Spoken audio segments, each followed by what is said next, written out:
Okay, Hi. Emily. Hi, my name is Danielle Edwards, Communications Class 2013 Spring. I'm here giving my informative speech.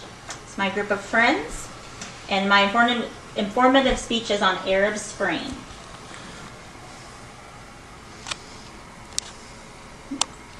In recent months, we Americans have heard a lot about protests and violence in the Middle East. Even some of our own Americans have been in the midst as a result.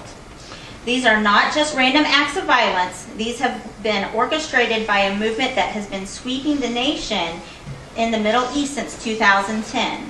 The movement has been coined Arab Spring. My intent is to inform what Arab Spring is and to look at comparisons in the United States. We all have heard over the years of the ongoing struggles in the Middle East. This is a known fact that the living conditions in the Middle Eastern countries such as Libya are not up to the standards of ours in the United States. Since 2010, there's been a bit of a backlash. Numerous protests have broke out in such countries as Jordan, Kuwait, Morocco, with rulers being forced out of power in Egypt, Yemen, and Libya.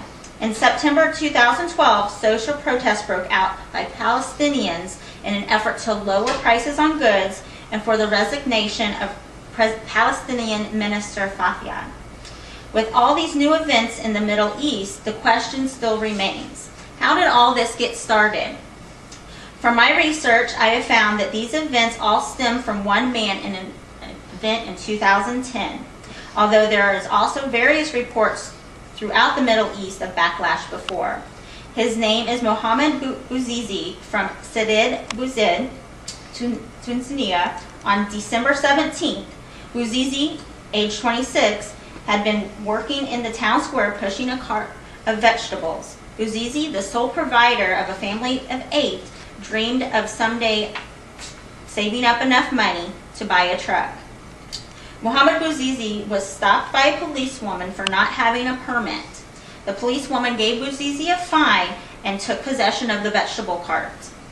As reported in Time magazine, this was not the first time this had happened, but this time was different.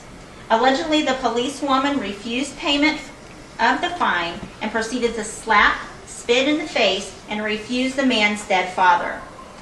In hopes of filing a complaint, Bouazizi went to the municipal officials, but was refused to be seen.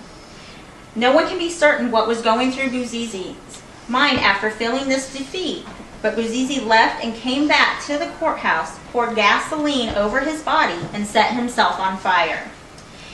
He did not die right away. He was taken to the local hospital where he died January 4th, 2011. There was so much outrage in the town. As reported in the New York Times, this once peaceful town turned to violence and mayhem overnight.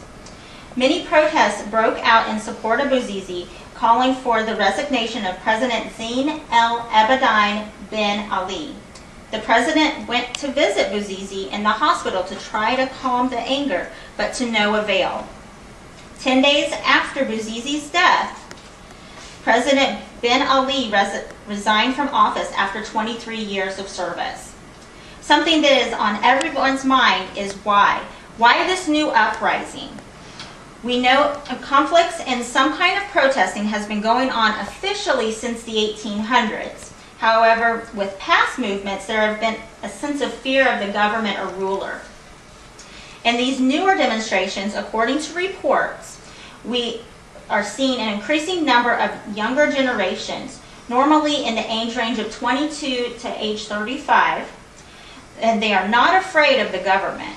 These protests are mostly working class fighting for better pay, better working conditions, and human rights violations. This younger generation is now educated and no longer accepting the abuse from their government. They are taking a stand, demanding better treatment for them and their people. Bouazizi was like many young men in the Arab world, trying to make a living for his family. Most of these men have been to college and have become frustrated that they cannot find work and for the treatment they are receiving from their government. With increased access to telecommunications such as internet, mobile phone, and the world news media, the word can quickly spread and help thousands gather against protests. In America, those protests also started a bit of an uprising.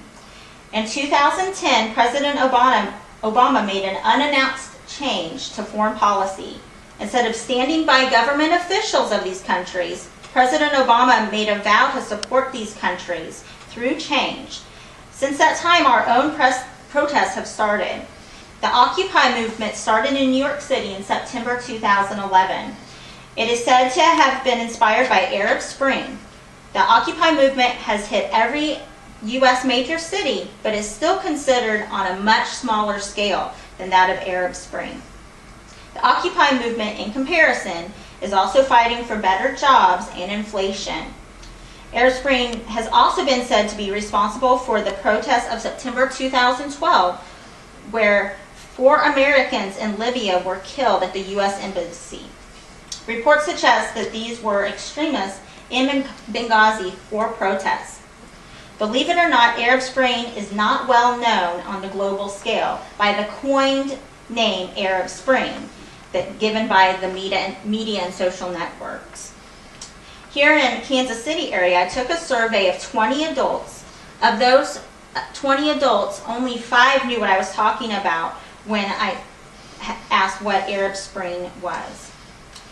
However, when the same people were asked about the recent protests in the Middle East and the American attacks in Benghazi, most knew the latest news and had some kind of opinion. I myself only found out about Arab Spring a few weeks ago in my church.